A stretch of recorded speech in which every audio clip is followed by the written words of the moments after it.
Rambam. We're still in the laws of Gittin. And we're now going to the laws of Yibbum and Chalitzah. Let's go and understand what that means.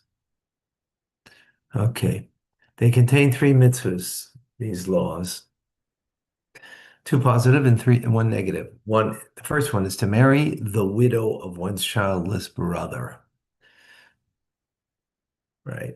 That's how someone has a brother, right? Reuven passed away and he has a brother, Shimon. Reuven passed away, married, right?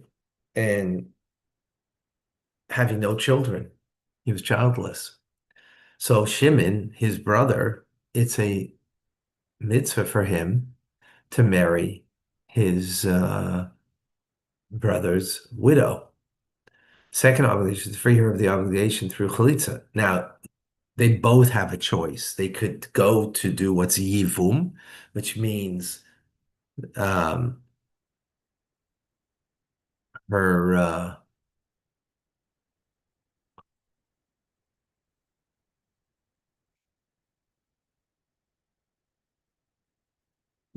the process of marriage between the two of them, or you could do chalitza. We'll learn all these things. Um, in other words, not get married, but there's a process in doing that, just like there's a process in the divorce. There's a process in, right, that you need to get. So likewise with this connection between the brother and the widow, so you do chalitza. And number three, for the childless widow, not to marry any other man until the mandate upon her deceased husband's brother to marry her is removed, right? So she can't marry anybody else. This widow, who has no children from her first husband, until she either gets married, does yivum to the brother, or the brother does chalitza and therefore releases her from, any connection. And then she could marry someone else.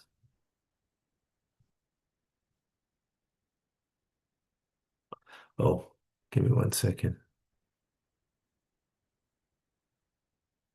Welcome. I'm gonna call you back. I'm just finishing off teaching online, so I'm gonna call you back in a few minutes. Okay? Okay, be well. Bye. I was from Thailand.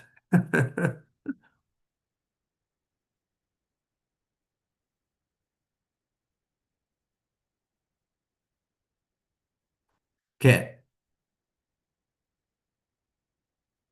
So those are the three mitzvahs, right? A childless widow who is fit to be married by her husband's brother is referred to as a zakuka liyivum, and her husband's brother is referred to as the yavam. The mandate obligated the yavam is referred to as zika. These mitzvahs are explained in the following chapters. Okay, it's a positive commandment of scriptural law for a man to marry the widow of his paternal brother if he died without leaving children, as it states in the verse, and one of them dies childless. Her husband's brother should cohabit with her. This applies to the widow from Nisuyin or from Erisin, either parts, even in others from when they lived together, or they were just betrothed and didn't yet live together. Childless widows is referred to as a yavama, that's the feminine form, and the right through which they marry is yibum. Scriptural law does not require a man to consecrate his yavama, for she is his wife that heaven acquired for him. All that's necessary is that he cohabitate with her. So there's the whole marriage ceremony that goes on. Her deceased husband's estate is responsible for her marriage contract. It's a very unusual kind of law, right? If the Yavam does not want to perform the rite of the Yibbum, or if the woman does not consent, he should free her from the obligation through the rite of Chalitzah. Only afterwards, and that's a whole procedure that we'll learn about. Only afterwards, she's permitted to marry another man. It is also a commandment of scriptural law for a brother to perform chalitza for the deceased widow. If he does not want to perform the rite of Yibbum, as it says, she shall remove his shoe. The mitzvah of Yibbum takes precedence in the mitzvah of chalitza.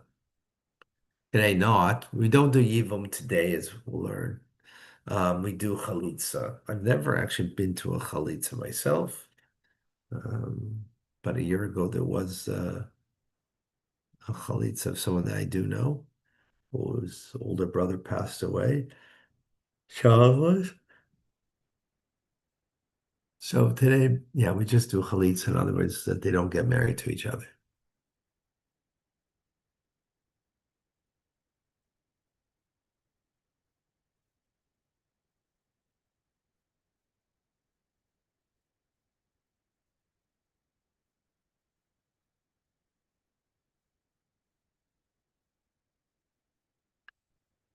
Okay.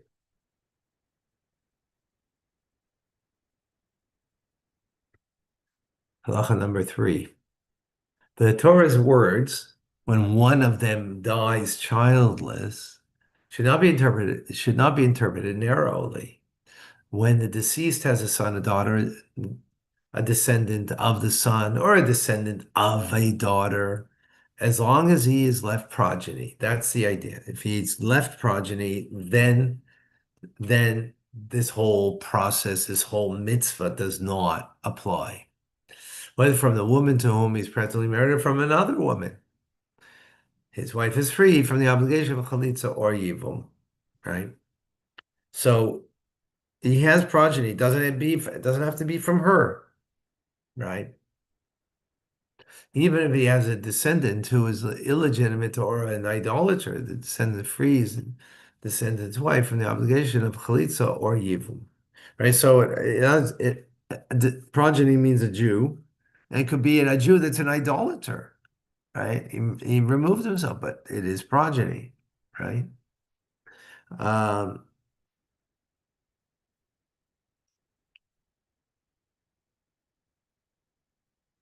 yeah. Okay.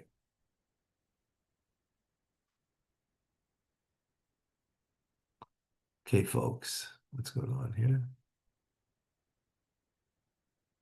Oh,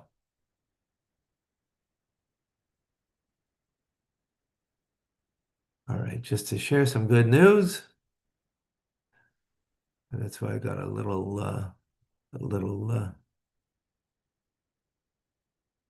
no.